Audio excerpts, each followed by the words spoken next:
Le 18 octobre 2018, autorités ivoiriennes et françaises prenaient part à la cérémonie de pose de la première pierre de l'Académie internationale de lutte contre le terrorisme. Moins de 3 ans après, l'institution est fonctionnelle à Jacquesville, localité située dans le sud ivoirien. Initiative bilatérale de la France et la Côte d'Ivoire, l'inauguration de la première tranche des travaux d'infrastructure de ce cadre s'est faite en présence du ministre français de l'Europe et des Affaires étrangères Jean-Yves Le Drian, du Premier ministre ivoirien Patrick Achi et d'autres personnalités.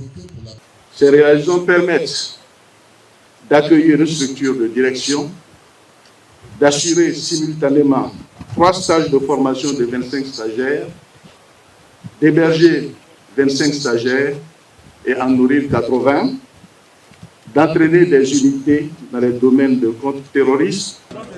Pôle d'expertise et de compétences régionales de la lutte contre le terrorisme, la réalisation de la première tranche des travaux de cette académie est d'un coût global de 15 milliards de francs CFA. Le Premier ministre ivoirien estime que l'initiative va absolument neutraliser le phénomène qui freine la bonne marche de plusieurs pays africains. Une organisation innovante qui permettra de constituer un puissant réseau international de spécialistes formés dans son école des cadres, son camp d'entraînement certifié par les unités d'élite de l'armée et de la police française et son institut de recherche.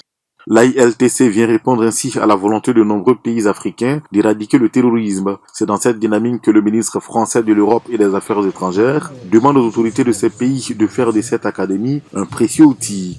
En unissant nos forces, avec l'appui de la France, des Européens, de la communauté internationale, les États de la région doivent intensifier leur coopération militaire, leur coopération sécuritaire et leur coopération judiciaire. Avant la fin de la première tranche de ces travaux, l'AILTC a formé 500 acteurs de la lutte contre le terrorisme à travers des ateliers et des séminaires de formation.